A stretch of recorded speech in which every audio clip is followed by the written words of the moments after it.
दोस्तों, पेड़ पौधे हमें जीवन देते हैं, लेकिन इस धरती पर कुछ जंगल ऐसे भी हैं जो उनमें गए इंसानों का दम घोट सकते हैं। अमेज़न के घने वर्षावन ऐसे ही जंगलों में से एक हैं। वैसे तो इन वनों को पृथ्वी के फेफड़े कहा जाता है, क्योंकि यहाँ की घनी वनस्पति बड़ी मात्रा में ऑक्सीजन का निर्माण करती है। पर यह घनी वनस्पति इतनी घनी है कि इस जंगल की जमीन को सूर्य की रोशनी भी नहीं मिल पाती। अत्यधिक पेड़ पौधे यहाँ दिन के समय में भी अंधकार बनाए रखते हैं। इन वनों में एक से एक खूंखार और जहरीले जीव हर पल घात लगाए बैठे होते हैं, जिस कारण यहाँ से जिंदा बचकर बाहर आ पाना असंभव सा ही कार्य माना जाता है। अब कल्पना कीजिए कि ऐसे जंगल में अगर 4 छोटे बच्चे खो जाएं, जिनमें से एक की उम्र तो मात्र 13 महीनों की ही हो, तो भला वो बच्चे किस तरह से खुद को जिंदा रख सकते हैं। और ये सिर्फ कल्पना नहीं, बल्कि ये हादसा वर्ष 2023 में घट चुका है, जब 4 बच्चे, जिनमें से एक की उम्र 13 साल, दूजे की 9 साल, तीजे की 4 साल, तो चौथे बच्चे की उम्र मात्र 13 महीनों की थी, अमेज़न के इन घने जंगलों में खो जाते हैं। वो पूरी घटना क्या थी और क्या वो बच्चे जिंदा बच पाए, ये जानने के लिए वीडियो से आखिरी तक अवश्य जुड़े रहिएगा। दोस्तों, 1 मई वर्ष 2023 को कोलंबिया के अराराकुआरा एयरपोर्ट से सेसेना 206 विमान उड़ान भरता है। ये विमान एक छोटा यात्री विमान था, जिसमें पायलट के अतिरिक्त केवल 6 यात्रियों के बैठने के लिए सीटें होती है। विमान को पायलट हार्नाडो मर्सिया उड़ा रहे थे और यात्रियों के रूप में इस विमान में एक महिला, जिनका नाम मैगेडेलना था, अपने 4 बच्चों के साथ सवार थी।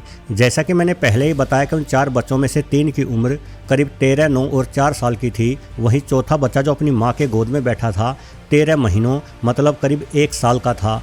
माँ और बच्चों के इस 5 सदस्यीय परिवार सहित विमान में एक स्थानीय नेता हरमन मेंडोजा भी छठे यात्री के रूप में सवार थे। यानी कुल मिलाकर पायलट सहित इस जहाज में 7 लोग विद्यमान थे। विमान में मौजूद महिला और उसके बच्चे विटोटा जनजाति से संबंधित थे।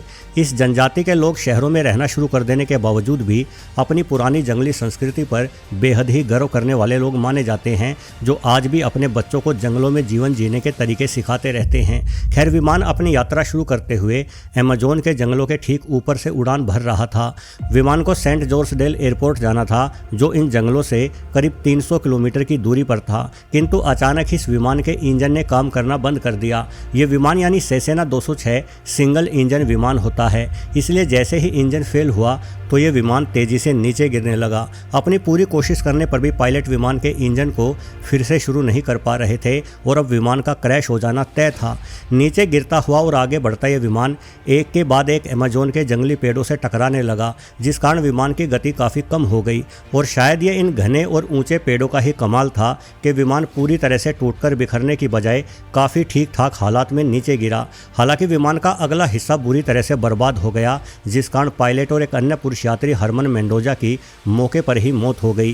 किंतु विमान के नीचे गिरने से पहले पायलट ने कंट्रोल रूम को आपातकाल कॉल करते हुए पूरा माजरा समझा दिया था। विमान के नीचे गिरते समय जोरदार धक्का लगने के कारण महिला एवं उसके 3 बच्चे भी बेहोश हो गए, किंतु अपनी मां की गोद में बैठा होने के कारण 13 महीनों के सबसे छोटे बच्चे को धक्का अपेक्षाकृत कम लगा, जिस कारण वो बच्चा बेहोश नहीं हो पाया और वो जोरों से रोने लगा। इस बच्चे के रोने की आवाज़ सुनकर ही धीरे धीरे करके बाकी के बच्चे और उनकी मां को भी होश आ गया।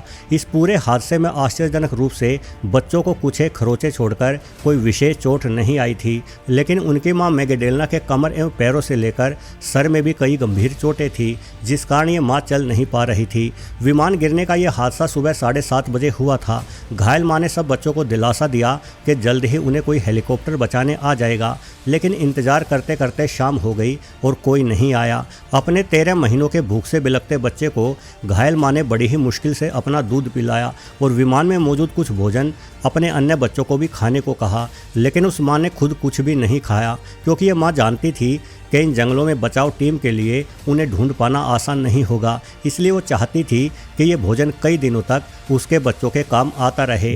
रात्रि के समय अमेज़न के जंगलों से आती जंगली जानवरों की भयानक आवाज़ें और खून चूसते मच्छरों ने इस परिवार को एक पल के लिए भी आराम नहीं करने दिया। हालांकि इस परिवार को खोजने की कोशिश बचाव टीम द्वारा लगातार की जा रही थी, किंतु हेलीकॉप्टर से घूमते बचाव कर्मी घने जंगलों के बीच खोए हुए एक विमान का मलबा देख पाने में पूरी तरह से असमर्थ थे। इसलिए अगले अगली सुबह पैदल खोज यात्रा शुरू करने का फैसला लिया गया। करीब 200 से अधिक सेना के जवान 1 दर्जन खोजी कुत्तों के साथ अमेज़न के जंगलों में चारों दिशाओं की ओर भटक रहे थे, किंतु अगला दिन बीतने पर भी इस अभियान में उन्हें कोई सफलता नहीं मिल पाई।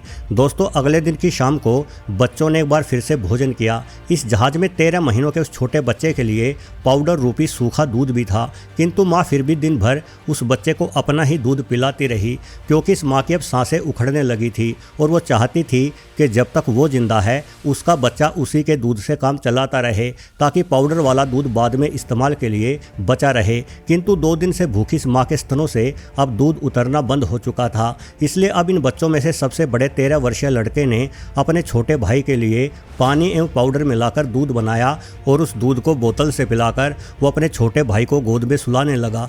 तीसरा और चौथा दिन भी इन माँ बच्चों का यूं ही इंतजार करते करते बीत गया।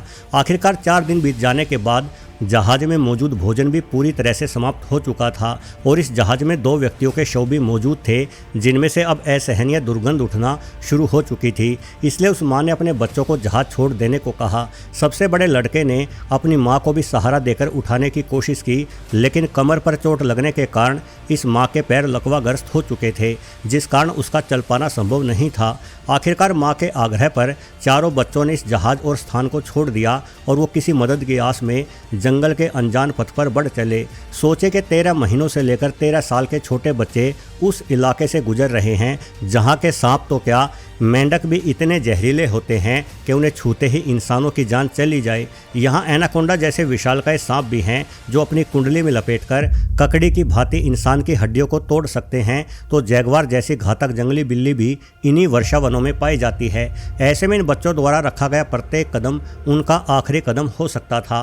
किंतु जैसा कि मैंने पहले ही बताया कि ये बच्चे विटोटा जनजाति से थे, जिन्हें जंगली जीवन के बारे में सिखाया जाता था। इसलिए इनमें से बड़ा बच्चा यह जानता था कि जंगल में कैसे शांति के साथ आगे बढ़ना चाहिए और किस पेड़ के फल खाए जा सकते हैं। कुछ किलोमीटर चलने पर इन बच्चों को बाकाबा नामक एक पेड़ दिखाई दिया। ये ताड़ प्रजाति का पेड़ होता है जिसके फल काफ़ी पौष्टिक माने जाते हैं। इन बच्चों ने बाकाबा पेड़ पर चढ़कर फल तोड़े, कुछ खाए और कुछ को साथ लेकर आगे बढ़ गए। ये बच्चे 3 दिनों तक यूं ही आगे बढ़ते रहे, लेकिन इन विशाल जंगलों से निकलने का उन्हें कोई मार्ग नहीं नजर आया। अब तक इस घटना को 1 सप्ताह यानी 7 दिन गुजर गए थे और बचाव दल ने 7वें दिन की शाम होने तक विमान का मलबा ढूंढ निकाला। इस विमान में 3 शव पड़े थे। इसका मतलब है कि उन बच्चों की माँ भी चोटिल होने के कारण अब मारी जा चुकी थी। बचाव दल को सूचना थी कि इस जहाज पर 4 बच्चे भी सवार थे जो उन्हें नहीं मिले। जब विमान के आसपास की जांच की गई तो वहां जंगल की ओर जाते हुए बच्चों के कदमों के निशान मिले, जिससे बचाव कर्मी समझ गए कि बच्चे अभी जिंदा हो सकते हैं। उसके बाद ये खबर दुनिया भर में फैल गई। एक जहाज क्रैश हुआ है जिसमें सवार 4 बच्चे जिंदा बच गए हैं। हर किसी के लिए काफ़ी हैरान कर देने वाला मामला था। उससे भी अधिक रोचक बात यह थी कि वो बच्चे अभी भी जिंदा अमेज़न के जंगलों में भटक रहे थे। इसलिए अब दुनिया भर के कई देशों से सर्वश्रेष्ठ खोजी लोग इन बच्चों की खोज को आगे आए। 10वां दिन बीत जाने पर एक खोजी दल द्वारा इन बच्चों के कदमों के निशान विमान के दुर्घटना क्षेत्र से करीब 15 किलोमीटर दूर देखे गए। हालांकि हर कोई इस बात को लेकर चिंतित था कि इतने दिनों से ये बच्चे भूखे प्यासे भटक रहे होंगे। इसलिए कुछ हेलीकॉप्टरों की मदद से अमेज़न के जंगलों में हजारों की संख्या में पानी की बोतलें फेंकी गई और भोजन के पैकेट गिराए गए, ताकि उन भटकते बच्चों तक किसी तरह से भोजन पानी पहुंच सके। अमेज़न के बेहद घने जंगलों में हेलीकॉप्टर द्वारा ना आसमान से देखना संभव होता है, साथ ही इन घने जंगलों में पैदल आगे बढ़ना भी इंसानों के लिए काफ़ी कठिन काम है। इसलिए 20 दिन गुजरने के बावजूद भी बच्चों को नहीं खोजा जा सका। हालांकि इस दौरान इन बच्चों को आसमान से गिराए गए भोजन पानी के कुछ पैकेट भी प्राप्त हुए, जिनके सहारे उनका गुजारा किसी तरह से चलता रहा। पूरे कोलंबिया देश में बच्चों की सलामती की प्रार्थना भगवान से की जा रही थी, लेकिन बच्चे कहाँ और कैसे हैं ये कोई नहीं जान पाया। खोजी दलों ने अपने साथ बड़े बड़े लाउड स्पीकर रखे, जिन पर वो चिल्लाते हुए बच्चों को पुकारते रहे, लेकिन तकरीबन 1 महीना गुजर जाने पर भी बच्चों को ढूंढ पाना तो जैसे असंभव सा ही काम हो रहा था। अब सबकी उम्मीद का इकलौता जरिया बस हमारे सबसे वफादार साथी यानी कुत्ते ही थे। कई खोजी कुत्तों को खुला छोड़ दिया गया ताकि वो इंसानों के मुकाबले कहीं अधिक तेज गति से आगे बढ़ते हुए बच्चों तक पहुंचकर उनकी रक्षा कर सके। जब बच्चों को खोए हुए 30 दिनों का लंबा समय बीत चुका था तो बेल्जियम शेफर्ड नस्ल के कुत्ते को इस मिशन में पहली सफलता मिली। इस कुत्ते ने उस बोतल को खोज निकाला जिसकी मदद से 13 महीनों का छोटा बच्चा दूध पीता था। इस बोतल को पाकर खोजी दलों के दिमाग को एक धक्का लगा, क्योंकि उन्हें एहसास ही नहीं था कि वो एक ऐसे बच्चे की भी खोज कर रहे हैं जो शायद भोजन नहीं चबा पाता बल्कि केवल दूध ही पीता है। उसके बाद हेलीकॉप्टरों की सहायता से दूध के पैकेट भी इस जंगल में गिराए जाने लगे। इसके बाद भी एक एक करके दिन आगे बढ़ते रहे और बच्चों को इस खतरनाक जंगल में खोए हुए 40 दिन बीत गए। 40वें दिन खोजी दल अपने कुत्तों के साथ आराम कर रहे थे, लेकिन अचानक से बेल्जियम शेफर्ड नस्ल के उसी कुत्ते को कुछ अनजानी गंध प्राप्त हुई। ये वही कुत्ता था जिसने इन बच्चों की दूध की बोतल खोजी थी। इस कुत्ते का नाम विल्सन था, जो अचानक एक दिशा की ओर भौंक रहा था। खोजी दल ने इस कुत्ते की चैन खोल दी और विल्सन तेजी से उस दिशा में दौड़ा। पूरा खोजी दल भी विल्सन के पीछे पीछे एक उम्मीद के साथ भागा। तभी आगे आगे दौड़ते हुए विल्सन जमीन को सूंघने लगा। खोजी दलों ने देखा तो नीचे हल्का कीचड़ था जिसमें साफ तौर पर बच्चों के कदमों के निशान छपे हुए देखे जा सकते थे। उसके बाद विल्सन कुत्ते समेत सभी खोजी व्यक्ति इन कदमों के निशानों का पीछा करते हुए तेजी से आगे बढ़े तो जल्द ही उनके सामने वो नज़ारा भी आ गया जो नज़ारा उनकी आंखों में आंसू लाने के लिए काफ़ी था। उन्हें वो चारों बच्चे कुछ झाड़ियों के मध्य में सुस्ताते हुए मिल गए। विल्सन नामक उस बुद्धिमान कुत्ते ने 40 दिनों के लंबे इंतजार के बाद उन चारों खोए हुए बच्चों को सही सलामत खोज निकाला था। जो काम इंसान हेलीकॉप्टर और अन्य आधुनिक तकनीकों से नहीं कर पाए, वो मुश्किल काम विल्सन ने अपनी वफादारी दिखाते हुए कर दिया। हालांकि इस खुशी के खास मौके के बाद एक बेहद दुखद घटना भी सामने आई। जब इन बच्चों को जंगल में ऐसे स्थान की ओर ले जाया जा रहा था जहां हेलीकॉप्टर उतारा जा सकता है, तो अचानक ही विल्सन नामक वो वफादार कुत्ता लापता हो गया और उसे फिर कभी नहीं ढूंढा जा सका। विल्सन कैसे और क्यों गायब हो गया, इसके बारे में पेटा नामक जानवरों की संस्था के एक अधिकारी ने बताया कि दरअसल विल्सन लगातार 40 दिनों तक इस खोज अभियान को किए जा रहा था। हर रोज एक ही काम करने की आदत के कारण वो ये समझ ही नहीं पाया कि उसका काम पूरा हो चुका है।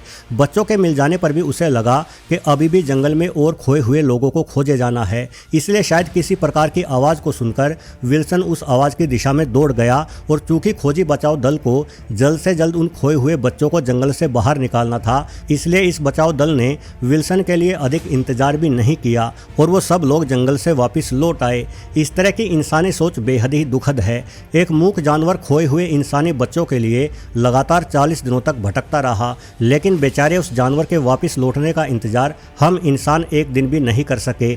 अगर यही हमारी इंसानी सोच है तो ऐसी सोच पर मैं शर्मिंदा हूँ। वीडियो देखने के लिए आपका बहुत बहुत धन्यवाद।